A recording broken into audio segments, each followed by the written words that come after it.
everyone. My topic today is coming to school in minutes or of walking, talking using statistic.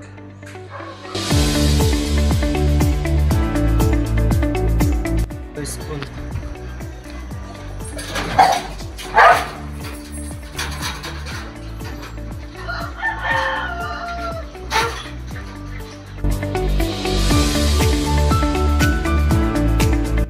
Tapos na akong naglakad papuntang school at nung layo ng nilakad ko ay 200 meters sa 35 minutes ang oras nito ng aking paglalakad at i-try natin isolve ito gamit ang statistic.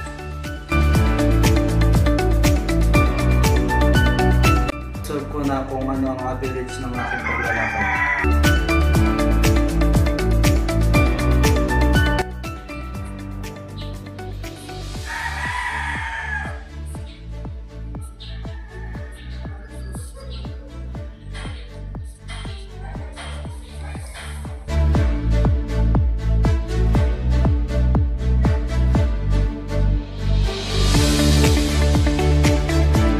Ang araw po, ngayon tapos na ako mag-solve at ang nakuha kong sagot ay 5.71 per minute.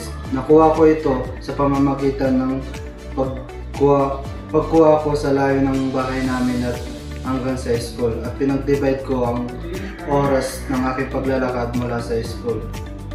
At ang aking nakuhang sagot ay 5.71.